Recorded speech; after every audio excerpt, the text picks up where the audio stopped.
지금 꼭 난예배 드리는 것 같아요. 저는 난예배 드리는 그런 마음으로 설교할 거고요. 또 여러분들은 난예배에 이어서 더 풍성한 은혜가 여러분 가운데 함께하기를 간절히 소망합니다.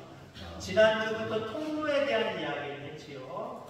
지난주에는 포괄적으로 복의 통로, 복의 통로에 대해서 이야기했고, 그 복을 우리가 성서적으로 이야기하면 은혜잖아요. 그죠? 하나님이 우리에게 내려주시는 그 많은 복, 한마디로 은혜라고 이야기합니다.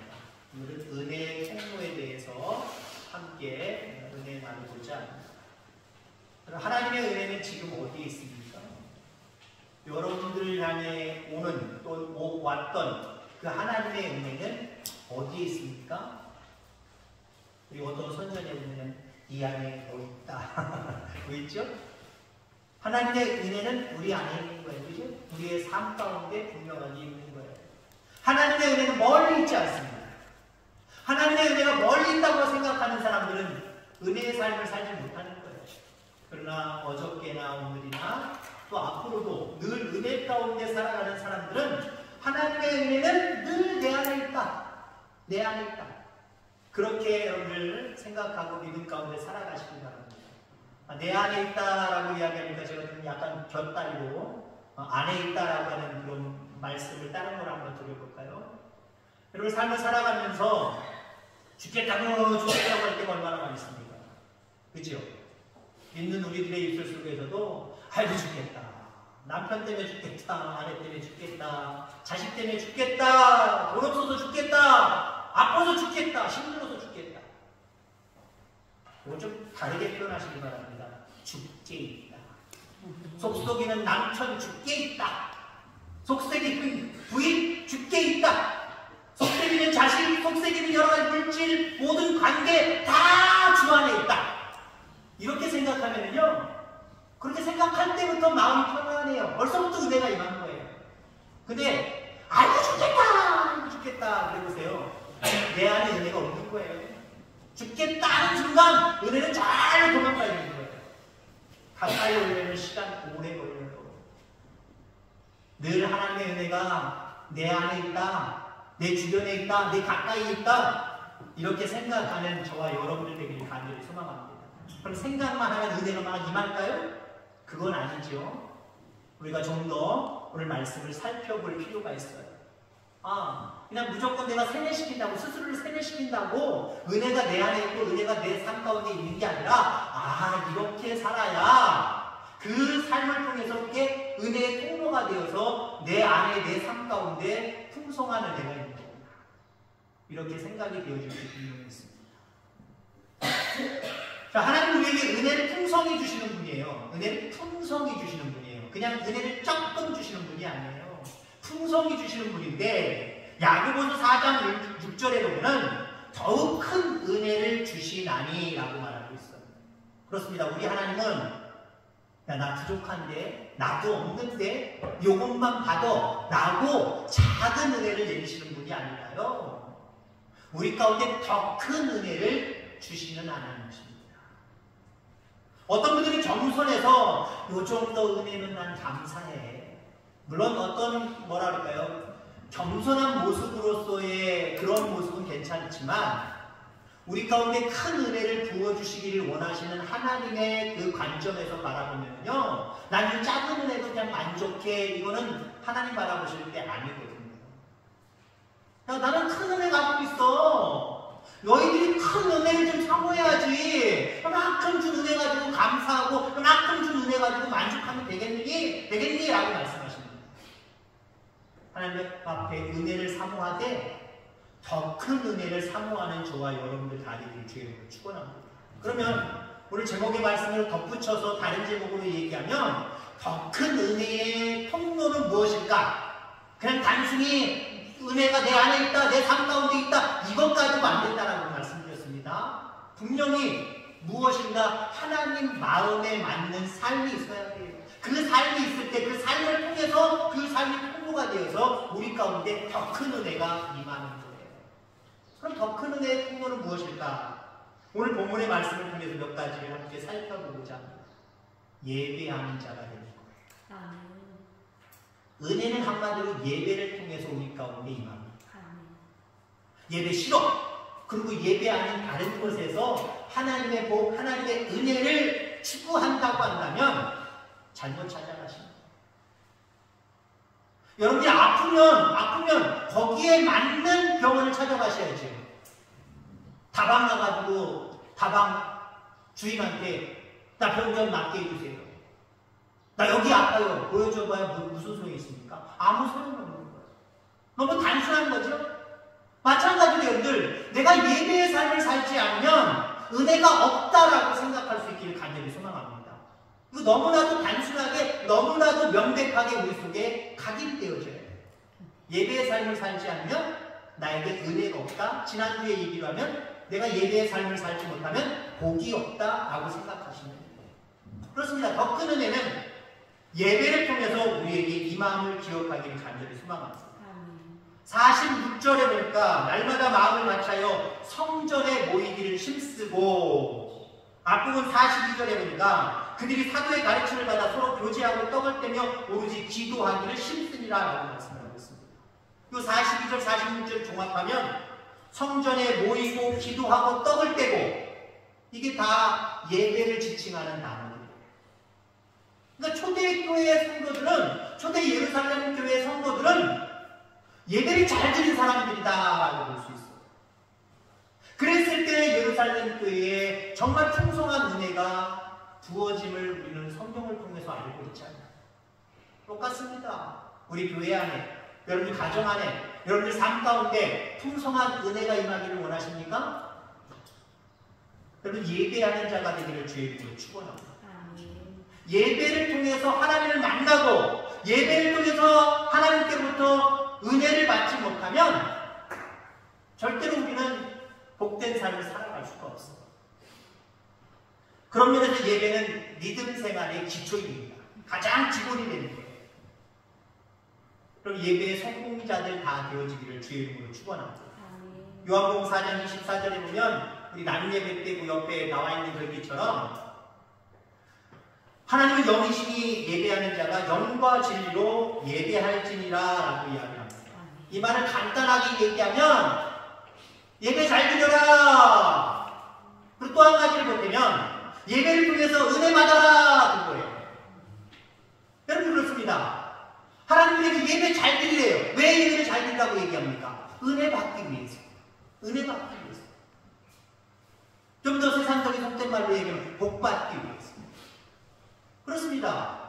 우리에게 은혜는, 우리에게 복은 예배를 통해서 오는 거예요. 이 예배가 여러분들의 심령 가운데 잘 드려지게 되는 모습이 있기를 간절히 소망합니다. 그렇습니다. 은혜의 통로인 이 예배를 잘 드리는 자들이 돼야 되는데 어떻게 하면 잘 드릴 수 있을까요? 한 가지만 말씀드리고자 합니다. 예배의 우선순위를 가지고 있으면 돼요. 가장 내가 먼저 해야 될 일, 우선순위에 예배를 1순위로 꼽을 수 있기를 간절히 소망합니다. 우리 권사님 기도한 것처럼 바쁜 게 핑계, 바쁜 게 예배 드리는 것보다 먼저인 사람은요, 은혜 자리에 못 와요. 내가 중요하게 생각하는 그 1순위, 거기로 가게 되겠죠. 예배가 2순위만 돼도 하나님 슬퍼하세요. 근데 혹시 여러분들 보세요. 예배가 3순위, 4순위, 5순위 저 끝에 가 있지 않습니까? 예배의 우선순위가 저 끝으로 가면 갈수록 은혜는 멀어지는 거예요. 가까이 붙으면 붙을수록, 가까이 붙을수록 더 큰 은혜가 우리 가운데 임하는 거예요. 그래서 예배의 순위는, 우선순위는 몇이요? 여러분들 인생에서 예배의 우선순위는 몇이요? 1이어야. 아멘? 가장 첫 번째 일이에요. 저도 이렇게 누군가의 전화를 받고 만나자 뭐 이렇게 이야기하면 잠시만요, 좀 스케줄 좀 보고요, 계획 좀 보고요 라고 이야기할 때가 있고, 아니면 대본에 예 알겠습니다 라고 이야기할 때가 있어요. 자, 상대방의, 저랑 통화했을 때 상대방의 입장을 생각해 보세요. 오 목사 나랑 만나 그랬는데 예, 그럼 만나야죠. 당연히 만나야죠. 아, 기다려주네요. 꼭 만날게요. 그때 갈게요. 그때 몇 시에 만나요. 그래야 기분 좋지 않겠습니까? 근데 전화 건 사람에게 잠깐만요. 그날 무슨 계획이 있나 제가 보고 다시 전화드릴게요. 그게 당연한 것 같지만 상대방은요, 기분이 조금 자치는 거예요. 그렇지 않습니까? 내가 만나자는데 뭘 스케줄을 봐. 내가 그렇게 싫은가? 나를 만나는 게 있으니까 아닌가? 그런 생각이 들어요. 그게 일단 뭐 다른 사람은 괜찮은데 연애할 때 남자와 여자 사이에 그랬다가는요, 빵! 걷어 차이는 거예요. 알았어, 자기야, 내가 갈게. 더 일찍 만나면 안 될까? 내일 말고 오늘 만나지 뭐. 그 정도로 기대하고 뭔가 빨리 만나려고 할 때 상대방은 좋아하는 거 아니겠습니까? 하나님도 마찬가지예요. 내 핸드폰 보면서 달력 보면서 한참 생각하는 것, 물론 한참 생각해야 될 일들이 있을 거예요. 근데 그날이 주일이다, 그날이 예배 드리는 날이다, 그러면은 여러분 한참 고민하지 마시기 바랍니다. 고민하는 여러분의 뒤통수를 바라보시고 하나님은 속을 상하고 계세요. 아이고. 예배가 1순위가 되어질 때 우리의 예배는 살아있게 되거든요. 그 예배는 우리에게 은혜의 통로가 되는 거예요. 더 큰 은혜가 우리 속에 넘치게 될 줄 기억하기를 간절히 소망합니다. 예수님도 우리 가운데 말씀하셨지요. 두 주인을 섬길 수 없다라고 이야기를 합니다. 그 두 주인이 뭡니까? 세상과 하나님이에요. 하나님과 세상을 똑같이 나 이것도 섬기고 이것도 섬긴다 라고 이야기할 수 없다는 거예요.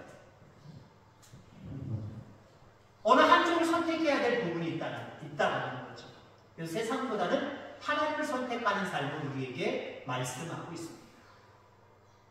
예배가 여러분의 삶 가운데, 생활 가운데 가장 중요한 우선순위가 되어서 그 예배를 통해서 충만한 은혜가 여러분의 삶 가운데 넘치게 되기를 주의 이름으로 축원합니다. 그 다음에 또 은혜의 통로가 무엇일까요? 선교하고 전도하는 거예요. 오늘 김남근 선교사님 오셔서 말씀 증거해 주셨죠. 제목이 왜 전도해야 하나, 왜 선교해야 되나. 그게 은혜의 통로이기 때문에 그래요. 단순합니다. 그게 은혜의 통로예요. 우리는 은혜를 빼버리면요, 말 그대로 영원히 죽을 수밖에 없어요. 영원한 지옥 갈 수밖에 없어요. 영원히 살아있어야 됩니다. 그 영원히 살아있는 사람들은 어떤 사람입니까? 그 삶 가운데 하나님의 은혜로 넘쳐나는 사람. 그 사람이 은혜의 사람이고요. 그 사람이 믿음의 사람이고, 이 땅에서도 하나님이 주시는 큰 은혜 가운데 살아갈 뿐만 아니라 영생의 은혜를 누릴 수 있다라고 하는 거예요. 오늘 37절 초반절 이후의 말씀은 사도들이 전도하는 모습이에요. 기도하라고 하면 졸았던 사람들이 제자들 아닙니까? 사도들 아닙니까? 복음을 전하라고 하면 이 제 핑계 대고 복음을 증거하지 못했던 사람. 그리고 예수님이 십자가에 달려 돌아가신 순간에는 복음은커녕 집 밖에도 나가지 못하고 두려움에 떨고 있었던 사람들, 그 사람들이 제자들이고 그 사람들이 사도들이었습니다. 그랬던 그들에게 성령의 은혜가 임했어요. 여러분 그렇습니다. 은혜 중에 가장 큰 은혜는 성령의 은혜입니다. 우리 속에 성령이 충만하기를 주의 이름으로 소망합니다. 성령의 은혜.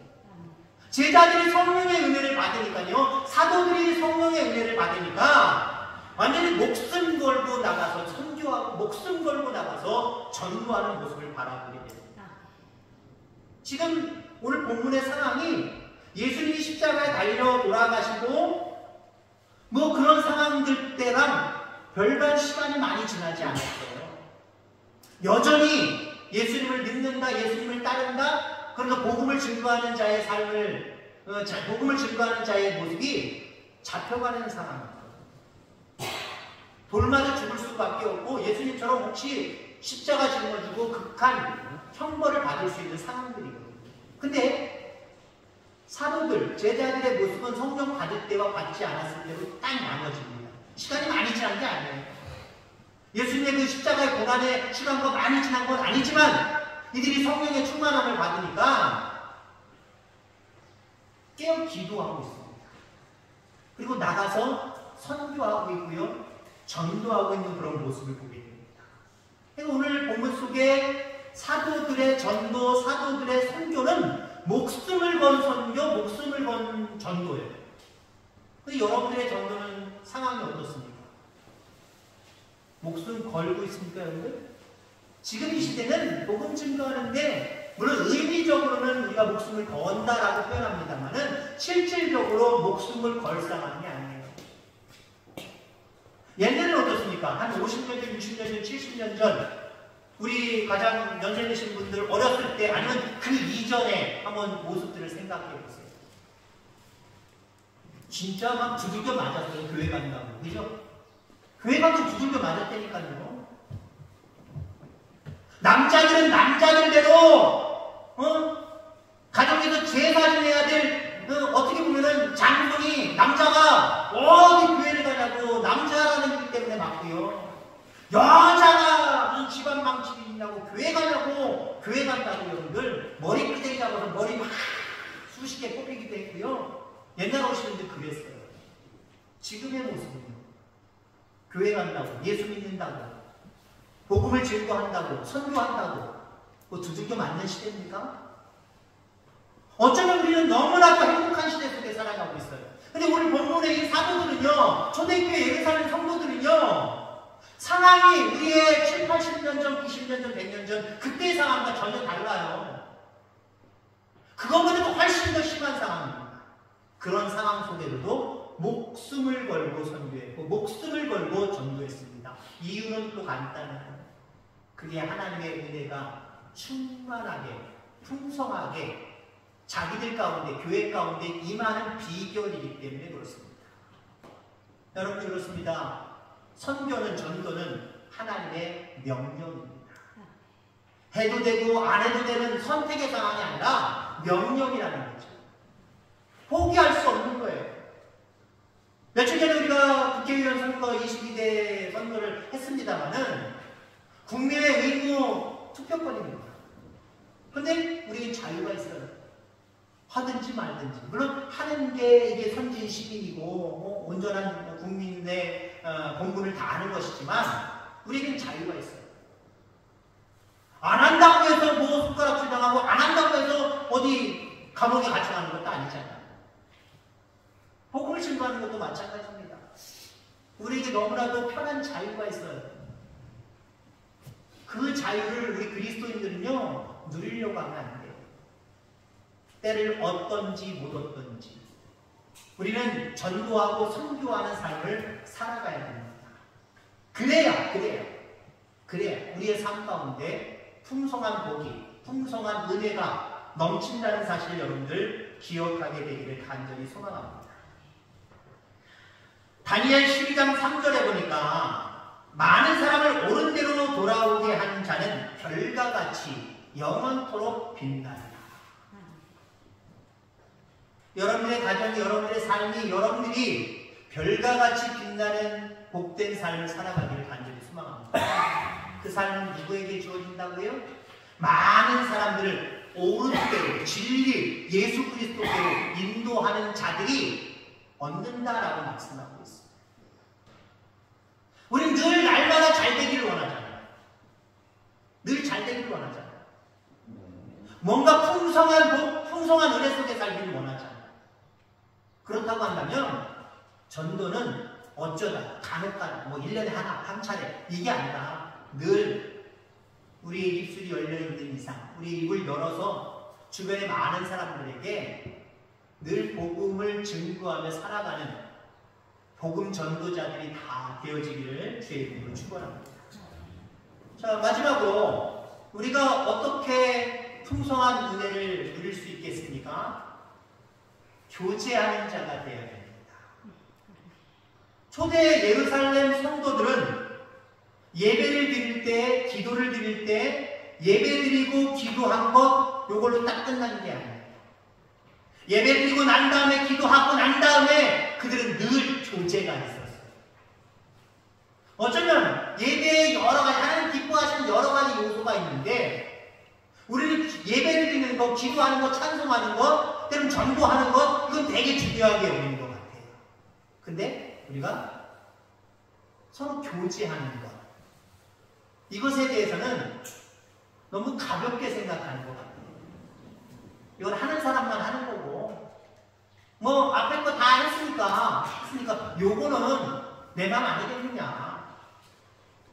요것에 대해서는 어떤 특별한 하나님 앞에 죄송스러운 의식 없이 그냥 싹 제껴버리는 경우들이 상당히 많이 있다는 거죠.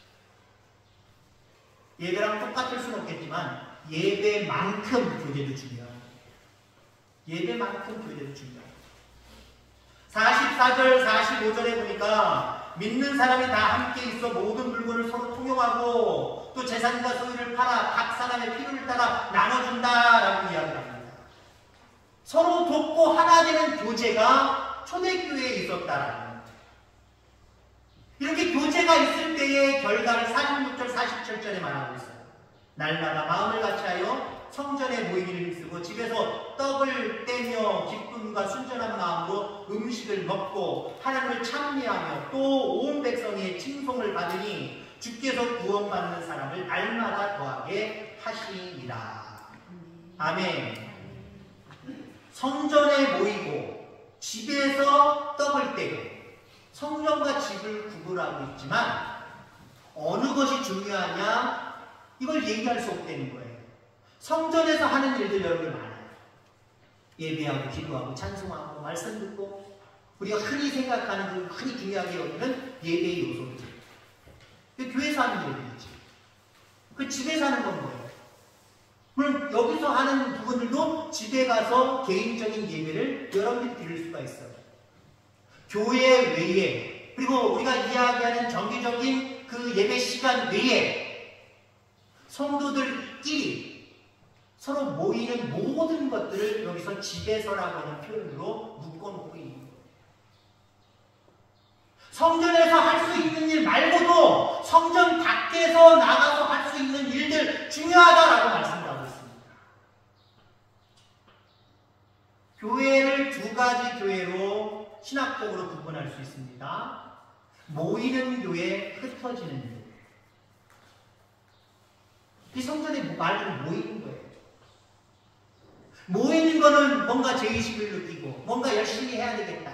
내가 예배드리지 않으면, 내가 전도하고 복음을 증거하지 않으면 마치 하나님 앞에 혼날 것 같아. 하나님 앞에 은혜를 못 받을 것 같아.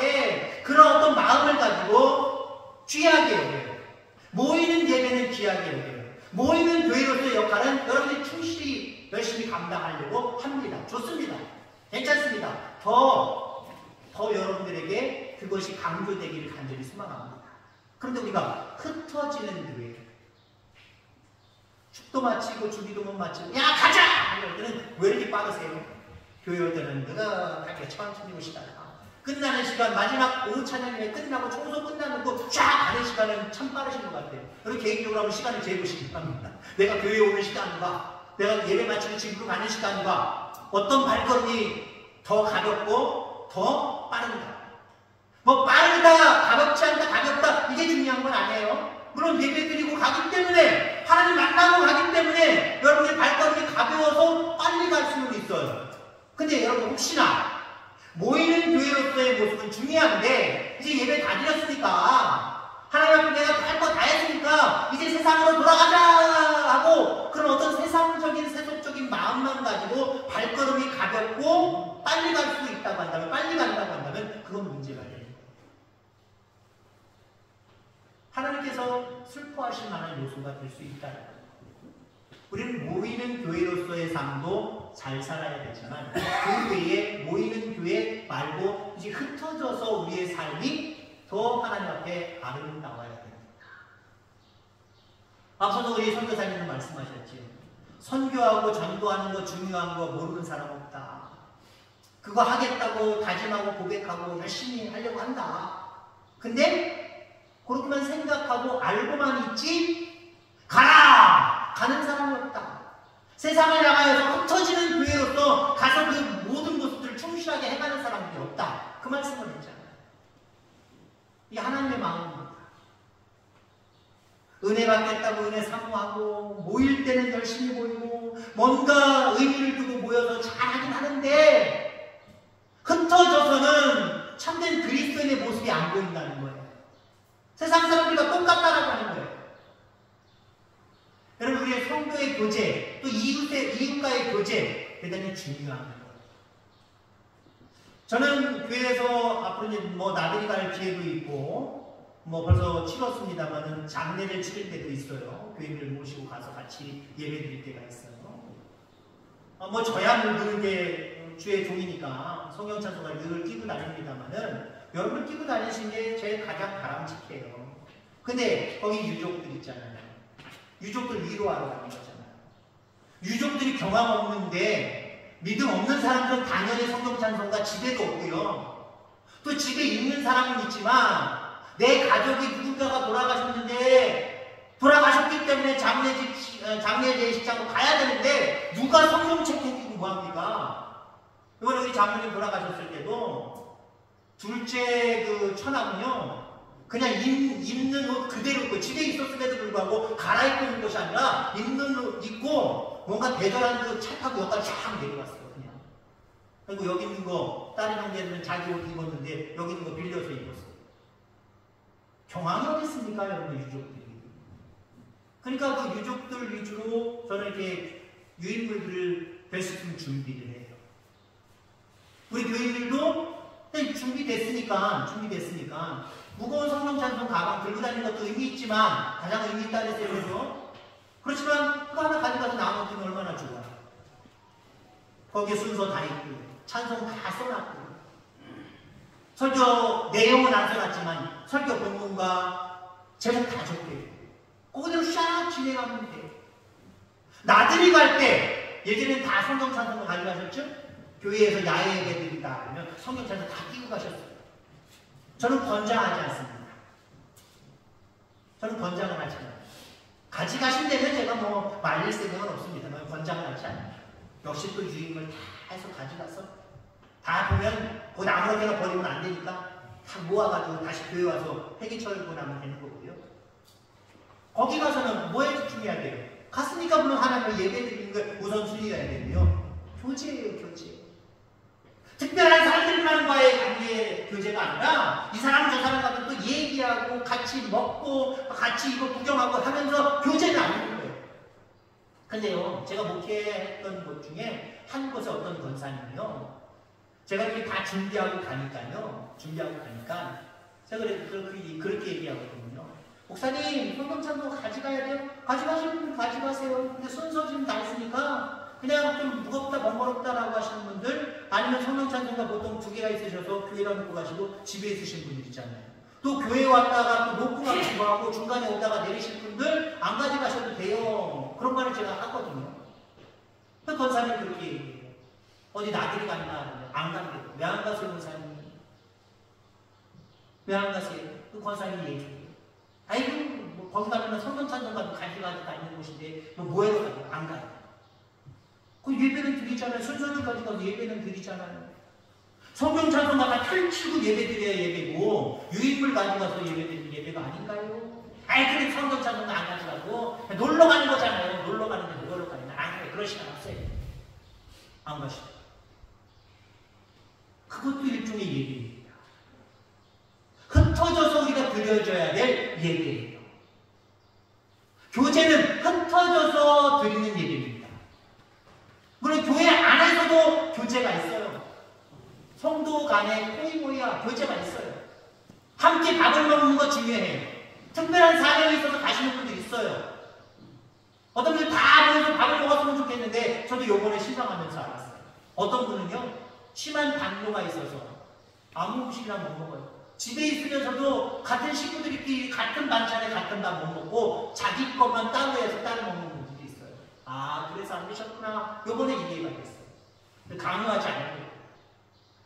그런 특별한 경우를 제외하고 그냥 싫어서 빨리 가서 집에 가서 차라리 나 혼자 그냥 상표 놓고 TV 보면서 먹는 게 좋았어. 그거 좀 생각을 해보셔야 돼요. 왜요? 하나님은 하나님과의 교제도 중요하게 여기시지만 이웃과의 교제, 형제 자매 간의 교제도 대단히 귀하게 여기십니다. 이것도 잘해야 돼요. 초대교회는 물론 예배도 잘 드렸고 전도도 선교도 잘했지만 본문의 말씀을 놓고 바라보면요, 교제를 잘하니까 어떻게 돼요? 믿는 사람의 수가 증가하더라라고 말하고 있어요.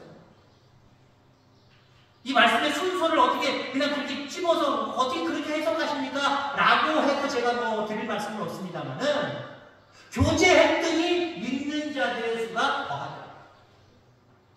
물론 여러분 때로는 여기 와서 초대받아서 예배드리는 사람들 있을 수 있어요. 근데 소수예요. 1년에 몇 차례 오겠습니까? 한두 차례 큰 행사할 때 와라라라라 겨우 저 뒤에 가서 앉아있는 분이 있어요. 그때 우리가 신령과 진정으로 기쁨으로 예배하고 찬양하고 예배 드린다고 한다면 혹하고 마음이 변하는 사람들도 있겠지만 아주 극소수입니다. 왜요? 그들은 은혜에 민감하지 않기 때문에 그래요. 우리는 예배 하나하나 때문에, 그 예배 때문에 은혜 받기도 하고, 그 예배 때문에 마음이 정말 찡하게 울리기도 하지만, 세상에 많은 사람들은요, 우리가 아무리 같이 기쁨으로 열심히 찬양해도요, 그들은 모르는 찬양 쳐다보고 있으면서 은혜 받을 일은 없거든요. 근데 그들이 교회 가야지라고 생각할 때는 언제입니까? 여러분들이 밖으로 나가서 참된 예배의 삶을 살아갈 때, 참된 그리스도인의 모습들을 보여주면서 그들을 이해하고 그들을 용서하고 때로는 그들을 도와주고 그들을 격려하고 위로할 때 거기서 힘을 얻어서 당신 따라가도 교회 갈때 그게 더 쉬워지는 거예요. 1년에 한두 차례 와가지고 금방 결심했고 이거보다는요, 여러분들이 많은 이웃들을 내 몸과 같이 생각하고 찾아가서 위로하고 격려하고 도와주고 함께 할 때 그들이 힘을 얻는 거예요.